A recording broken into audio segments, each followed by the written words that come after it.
এই জন্য তো এই জাতি বারবার মারা খায়। এরা এগুলো পাওনা, এরা যোগ্যই মারা খাওয়ার। সে আগরতলা থেকে জেনারেল আকবর আর lieutenant general Saiful Alam, disgruntled Saiful Alam and disgruntled Akbar, কি বলে, এরা গিয়ে ক্যালকাটায় ওই আওয়ামী লীগ অফিসে ওইসব মিটিং এ অংশগ্রহণ করে।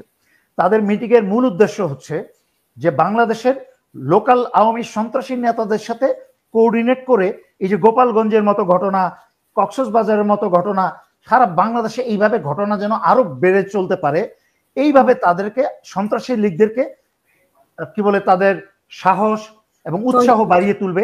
বাড়িয়ে তুলে এক সময় তাদেরকে বলবে অমুক জায়গায় যাও, রিপোর্ট করো, সবার যার যার অস্ত্র হাতে বুঝে নাও অস্ত্র ঘাঁটি থেকে, এবং বাংলাদেশে বিভিন্ন জায়গায় বিভিন্ন বিভাগে সেক্টর ভাগ করে তারা যুদ্ধ ঘোষণা করবে, সেক্টর প্রধান নিয়োগ করবে বাংলাদেশ বিরোধী যুদ্ধের জন্য, এবং বাংলাদেশে গৃহযুদ্ধ শুরু করবে।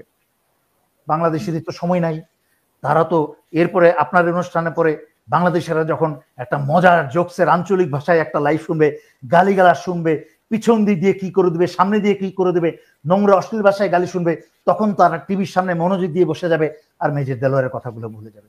এই জন্য তো এই জাতি বারবার মারা খায়। এরা এগুলো পাওনা, এরা যোগ্যই মারা খাওয়ার। এরা অশ্লীল, নোংরা অশ্লীল ভাষা এবং জোক শুনে সময় কাটাতে পারে, বাট গুরুত্বপূর্ণ সত্যি কথা এরা শুনতে রাজি না এবং প্রস্তুতি নিতে রাজি না। এই জন্য এই জাতির কপালে কোনোদিন দুঃখ শেষ হয় না।